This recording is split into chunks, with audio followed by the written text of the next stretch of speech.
یو طرف ته لاس اوچت کړی دی یا الله د پیغمبر سره په جنت کې گاونډي کا او بل طرف ته غم راغستلی چې خلک به سوي نو دا خو د ناشنا کار کوي او چې کله په دې سوچ کې پریوتي چې خلک به سوي نو دا ټکی به دې تباه و برباد کی لکه څنګه چې تباه کړی د پیغمبر صلی الله علیه وسلم تره ابو طالب یو طرف ته دعوه دا کوي چې په پیغمبر مې ایمان دی او د هغه تابعداري کوم او چې بیا ته د هغه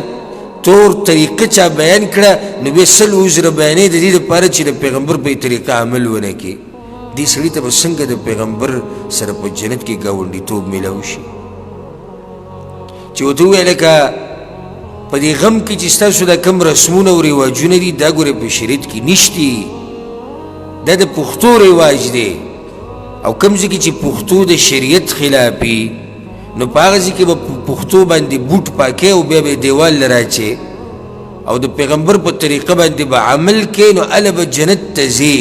او هله به په جنت کې تا ته د پیغمبر ګاونډیتوب نصیب کړي چې ورته کله ووایې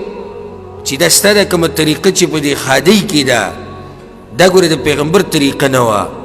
دا ته د هغه خلاف روانې ګورې دا د هغه طریقه نه وه نو بیا مړه خلک به څه وایي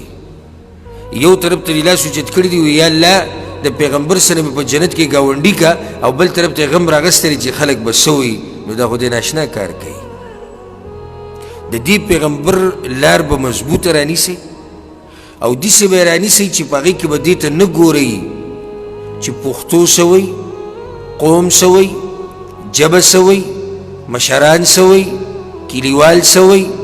خلق سوی دا ټولې خبرې به شاته گزاري او چې کله په دې سوچ کې پریوتي چې خلق به سوی نو دا ټکی به دې تباه و برباد کی لکه څنګه چې تباه کړی د پیغمبر صلی الله علیه وسلم تره ابو طالب